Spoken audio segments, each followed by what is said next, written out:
Everybody loves a good movie. The action, the characters, the special effects, they all come together in this extraordinary way to make a world where anything seems possible. Like literature, movies often give us important life lessons or reflect real-world situations. When watching them, we empathize with the characters, we follow their actions, we get engrossed in the narrative. But why is it that people love watching suspense movies in particular? The answer is quite clear. We're biologically attracted to the genre. You see, being in a constant state of uncertainty for hours is riveting to our minds. We unconsciously choose this style of movies because we're looking for that specific stimulation that only a consistent state of uncertainty can provide. Of course, not everybody responds positively to this state of uncertainty, which is why some people avoid the suspense genre altogether. But how is watching a suspense movie different from reading a crime thriller? The most obvious difference is that it takes a lot longer. Reading a suspense novel requires a bigger investment in time.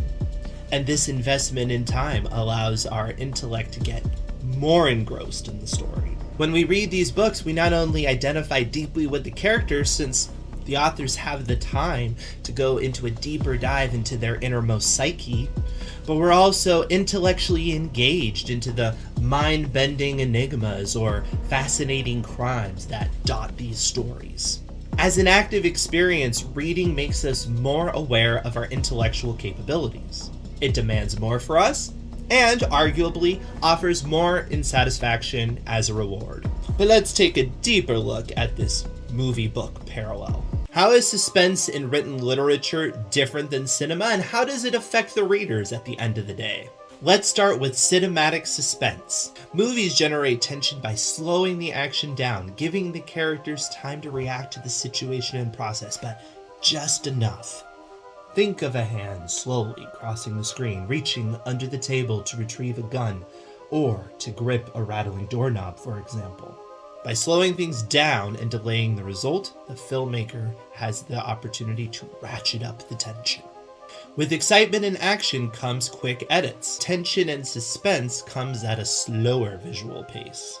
It doesn't have to be a life-threatening situation either. It can be as simple as a slow close-up of somebody's face as they prepare for a conversation.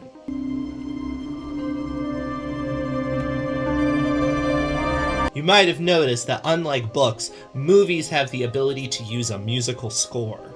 Soundtracks must be carefully chosen as they can have a dramatic impact on the audience. In cinema, music and sound often set the atmosphere and contribute greatly to the mood of a scene, be it happy, sad, frightening, or anything in between.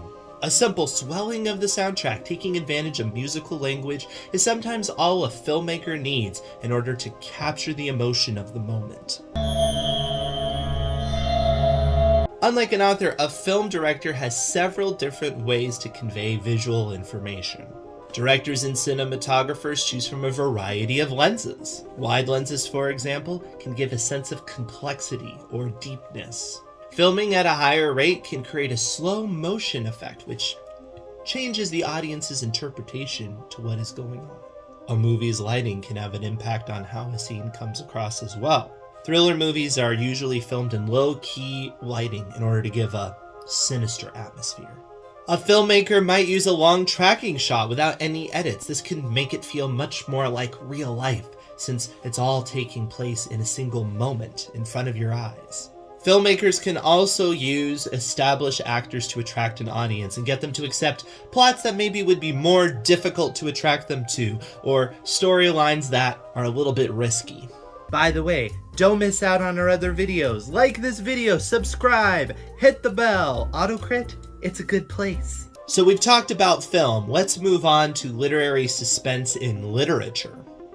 For readers, the view of the landscape is a little bit different. Books are unable to provide tension through the same visual presentation that film can. The essential feature here is the audience's imagination, and that will always change the makeup of a scene. If you could project each reader's mental image onto a screen, well, the image would be different every time. While movies tend to deliver the same experience to the entire audience through visuals and sound, different connotations and interpretation means there are unlimited possibilities to a literary work. But this broader scope of meaning means it's not quite so simple as slowing down the action, zooming in, or changing the lighting around a little bit.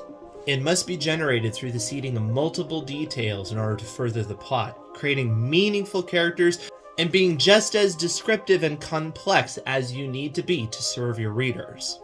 A filmmaker can give the audience a jolt with a simple jump scare.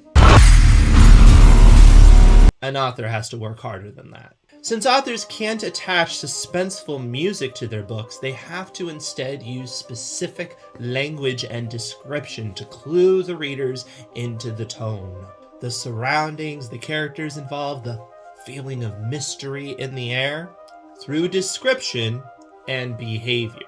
A lasting uncertainty and the twisting of volatile plot elements needs to come into play early in the story, so the writer can surround the present action with a sense of mystery. Visual effects aren't a luxury that authors have, however, they do have different tools to help them build suspense in the minds of their readers. Writers use the inverse setup technique quite often. Throughout the book, the readers are given the impression that something specific is about to take place. In the end, readers discover that the opposite is what happens.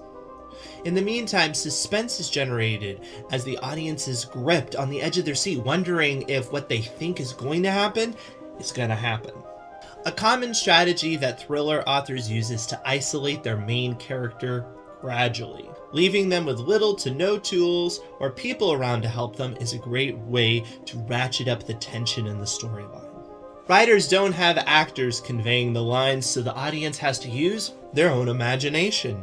However, the audience generating their own personal impression of a character is one of the greatest assets of literature.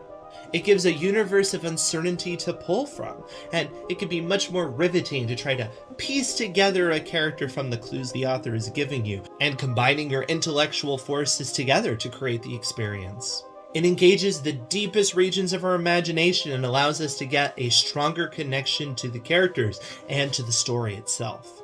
Simply put, suspense in literature is the practice of slowly revealing details and allowing the audience to constantly be on edge about what is going to happen next. This can be accomplished in different ways and is all part of that edge on your seat feeling that keeps the readers hooked. Smart use of suspense in a story helps to build mystery and keep the audience engaged, and sets the stage for a real surprise or shock when a plot twist develops that the audience never saw coming. In the end, it's hard to argue that a novel doesn't give the reader more ownership of the story and more involvement in the story. One thing's for sure though, no matter if it's on the screen or on the page, getting it right, it's not easy. But we hope that these tips have helped you discover how to build suspense. What are some of your favorite suspense stories, or what are some ways that you like to ratchet up suspense with your readers? Comment below, and we'll see you around. Oh, and I'm building suspense. Get writing. Just a reminder, subscribe, ring the bell on this channel, and check out these videos. Some great writing tips for you. We'll see you there.